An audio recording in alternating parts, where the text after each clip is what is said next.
Bonjour à tous, j'espère que vous allez bien. Aujourd'hui je vous propose un tutoriel assez rapide sur comment réaliser une queue de sirène parce que j'avais, comme vous voyez, des clés en argent à remplir.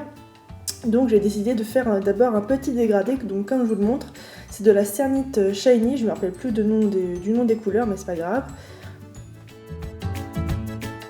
Une fois que mon dégradé est obtenu, je vais donc commencer par remplir un petit peu ma clé avec de la pâte, peu importe la couleur, après c'est selon vos goûts. Alors oui, la photo de la vidéo ne correspond pas à ce que vous voyez en ce moment, tout simplement parce que celle que vous voyez que je suis en train de faire, elle a foiré, je sais pas comment je me suis démerdée, mais j'ai foiré la cuisson ou je ne sais trop quoi. Bref, du coup c'est pas grave, c'est exactement le même processus. Donc ensuite on va découper dans notre dégradé des espèces de feuilles, mais vous pouvez faire la forme des nageoires comme vous le voulez.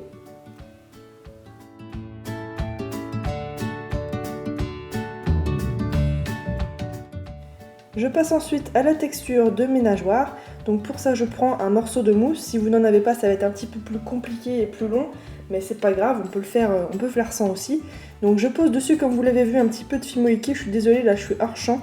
Tout simplement pour faire une texture un petit peu plus facile, pour que mon ball tool ne s'accroche pas à la pâte, pour qu'il glisse correctement en fait.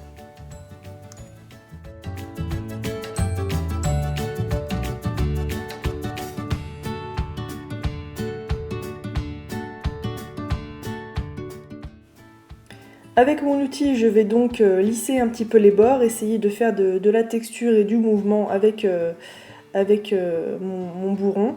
Alors par contre, petite astuce, ne laissez pas votre création comme moi j'ai fait toute la nuit avec une grosse couche de fimo liquide dessus.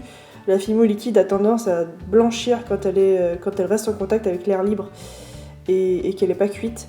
Et ça fait très très moche, et ensuite sur la création, une fois cuite, ça fait tout aussi moche. Donc voilà. Donc idem après pour les rainures des nageoires, vous pouvez y faire avant ou après la texture au ball tool, peu importe. Moi je vous conseille d'y faire après. Donc vous faites des espèces de rayures un petit peu dans le sens que vous voulez et autant que vous voulez.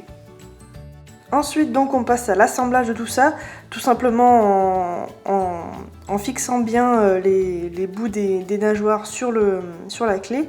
Vous pouvez faire le bas du corps de la sirène, mais c'est pas obligatoire. Pour ça il suffit simplement de faire un colombin que vous allez un petit peu écraser et texturer avec comme des écailles dessus.